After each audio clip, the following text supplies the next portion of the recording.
the person I am. I'm quite quiet, shy, and but yeah, it's part of the job, and I just don't like talking about myself. And just kind of like keep myself to myself. But I mean, I know it's part of the job, and I'm happy to talk to you guys. But yeah, I just don't like talking about myself. So once you said you're shy and you're a quiet person, why did you choose sport like this, public sport, right? I chose it because I took it up as a hobby, and I love the sport, and I love doing it. So I mean, it's not a bad thing. You know, I just do it and I love it. Joe, there's a lot of speculation that on Friday one of the EMEA events that the UFC are going to hold this year is going to be in Scotland. Can you just talk about, if that is announced, what that will mean to you being Scottish? It'd be awesome if they announced it, and just not for me, you know, for the sport. I think in Scotland we need a boost, and obviously it will give opportunities to some of my teammates, hopefully, open doors. So yeah, but if I was part of it, it's the first time to come to Scotland, so yeah, awesome. So you had a great performance in your UFC debut against the South Korean. You hit her with some very heavy shots. Were you surprised you didn't manage to put her away, considering the amount of shots that she ate? I wasn't surprised. I knew she was tough. You know, I knew she was going to give me a good fight. So I just enjoyed the fight, and I think if it went a couple more rounds, then I would have been able to stop her. I think I just got into my rhythm in the third round. You know, she was southpaw, and southpaw is sometimes a wee bit not hard to deal with, but you have to kind of tailor some things to their southpaw stance. So, but yeah, I think I would have stopped her in a couple of rounds. And like you said, you were back in the gym on the Monday afterwards, but ready to train, ready to fight. Anyone in particular that pops up on your radar that you think might be a good fight for you? I'm number 6 now, so I'm looking up, and the next one up is Tisha, so she's ranked number 5, and if I have to go up the rankings, then that's what I'll do. And obviously I like to stay active, so that would be another 5 fights, so I'd be looking for that. A little bit jealous that maybe you can't fight here on Saturday night with 25,000 plus fans expected in the arena?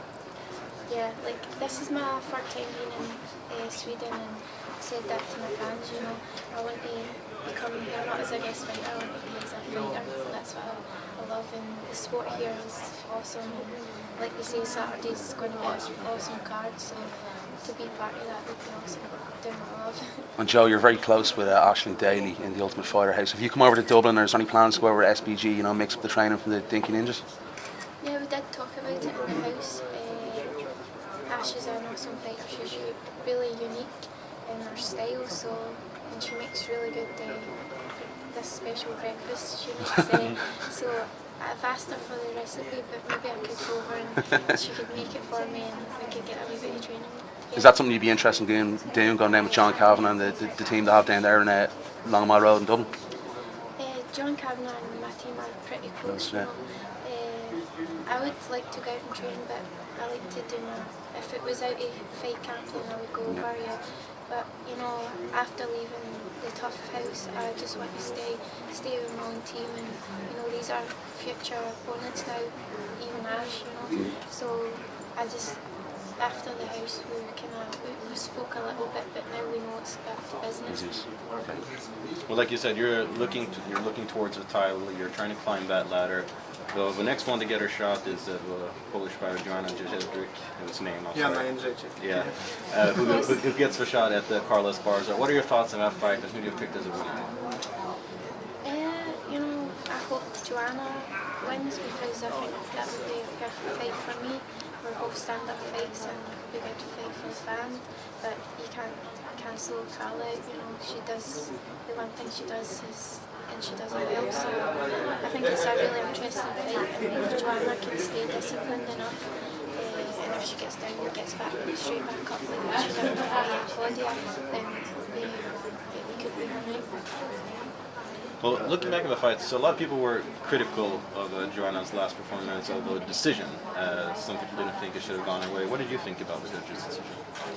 Yeah, I thought it was really close, and I'm not a judge, I'm a fighter, you know. I was looking at them, and I thought it was really uncool the way she was dealing with her fingers and stuff. I thought that's not good, but yeah, was pretty close, but like I say, I'm not a judge. That's true. You're obviously a stand-up fighter, and looking at this division, obviously you're in a perfect position to challenge for a title in the short coming years. Do you see any potential new colleagues in that division, or any other strawweight fighter that you think should get the call from the UFC? Outside of the UFC, you know, you've got Katya, who's the Invicta champion, who has only been beaten by me. So maybe if she wants to come in and we can do it again. I think she deserves a shot, especially if she's the Invicta champion. And then whoever fights her and maybe beats her, then they obviously deserve a spot, but no one else.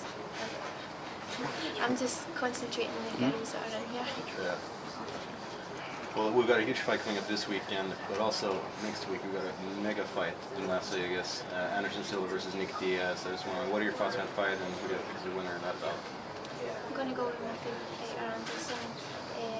I think Diaz has not really changed the fighter, so I think Anderson will win, hopefully by knockout.